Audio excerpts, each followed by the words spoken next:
రాత్రి గడపలేదు, పగలు గడిపాము. ఆల్ నైట్ ప్రేయర్ ఈ మధ్యకాలంలో చాలా మందిరాలలో కనబడట్లేదు. చాలా మందిరాలలో ఆల్ నైట్ ప్రేయర్ కనబడట్లేదు. ఆల్ నైట్ ప్రేయరే లేదు, మొత్తానికి పేరుకు మాత్రమే ఆల్ నైట్. వాళ్ళు చేసేది హాఫ్ నైటే, ఎవరైనప్పటికీ కూడా హాఫ్ నైటే వాళ్ళు చేసేది. తెల్లవారు 4 గంటల వరకు చేసేదంతా కూడా వాళ్ళు చేసేది హాఫ్ నైట్. 10 గంటల నుండి 4 గంటల వరకు 6 గంటలు అంటే హాఫ్. ఒక నైట్ అంటే 12 గంటలు, కాబట్టి 12 గంటలు 6 గంటలు అంటే హాఫ్ నైట్. ఫుల్ నైట్ అయితే కాదు. ఇంకా కొంతమంది ఆ 9 గంటల నుంచి 12 గంటల దాకానే చేస్తారు. అదే ఆల్ నైట్ అంటారు మళ్ళీ వాళ్ళు.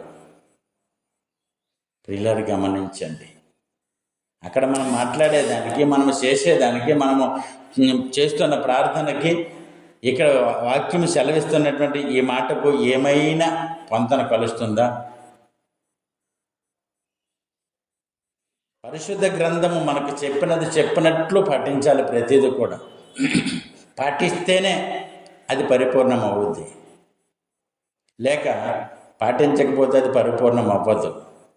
పరిపూర్ణలం కాలేము.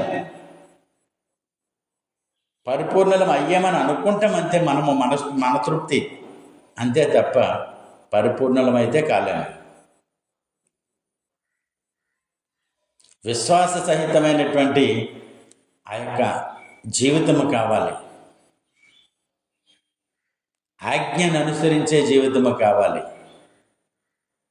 ఏ రకమైనటువంటి రీతిలో మనము దేవుని మందిరంలో గడుపుతూ ఉన్నాము? ప్రియులారు ఆలోచన చేయాలి. మానవ మాతృలము, అనేక రకాలైనటువంటి దిక్కుమాల ఆలోచనలు అన్నీ వస్తాయి, ఆశలు ఉంటాయి, కాదని కాదు. వాటన్నిటిని ఛేదించుకోవాలి, వాటన్నిటిని ఎదిరించాలి, వాటన్నిటిని జయించాలి, వాటితో పోరాడాలి. పోరాడి దేవుని సన్నిధిలో, ప్రభువా నాకు వీటి మీద జయం ఇవ్వండి అని ఆయన సన్నిధిలో ప్రార్థించుకుంటాం తప్ప శరీర సంబంధమైనటువంటి కోరికలు, నాకు ఇల్లు కావాలి, పెళ్ళి కావాలి, పిల్లలు కావాలి, ఉద్యోగం కావాలి, ధనము కావాలి, సంపాదన కావాలి, తాగ తక్కువ తమాష ఎక్కువ అన్న సామెత ప్రకారంగా మనం కోరుకునే కోరికలు ఉంటాయి. మనం కోరుకునే కోరికలు విపరీతంగా ఉంటాయి. 100 రూపాయలకి టవల్ కొనుక్కునేకి స్తోమత లేనటువంటి మన బ్రతుకు